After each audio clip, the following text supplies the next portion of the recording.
est-ce que, à votre connaissance, il y a encore il y a des survivants, encore à l'heure actuelle, des personnes qui ont été enfermées au camp du Vernet qui sont encore vivantes? Alors, il y a très peu à l'heure actuelle, effectivement, de survivants, enfin, que je connaisse. Il y a 2 enfants. Donc, il y a Izzy Véléris. Lui, il a été raflé avec sa mère à Aulus-les-Bains. Et en fait, sa mère a réussi à le confier à la colonie d'enfants juifs du château de la Île. Eux aussi ont été raflés, ces enfants qui étaient au château de la Île, à Montaigu-Plantorel. Mais 3 personnes sont intervenues.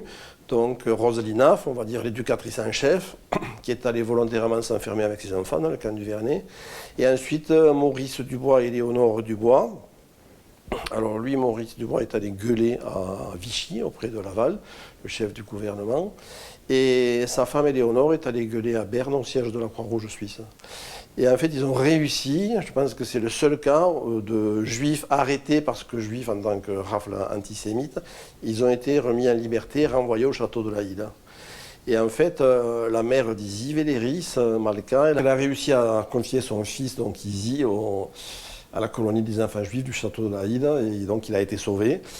Ben, il est toujours vivant, et quand je vais à Paris, là, je vais y retourner au mois de juillet, récupérer un tableau que quelqu'un a trouvé sur le camp. Ben, je lui rends visite. Voilà, bon. Il y a un autre enfant aussi qui a été sauvé. Celui-là, on l'a appris très récemment. Alors lui, c'est un enfant de républicain espagnol. Son père, en 1939, était enfermé dans le camp. Et avec sa mère, en fait, lui, il avait 4 ans, ils étaient à côté, ils étaient à Mazères, ils venaient voir le papa, quoi. Il lui amenait des choses et essayaient de le faire sortir du camp. Et en fait, la nuit, il a passé sous le château d'eau, qui est juste à côté du camp.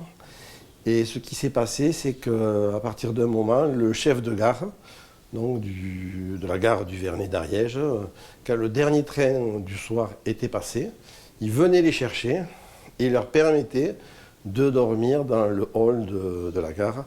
L'hiver 39 a été très froid, même ici. Et ensuite, le matin, quand le premier train repassait, on va dire, il ouvrait la gare et eux, ils retournaient sous le château d'eau.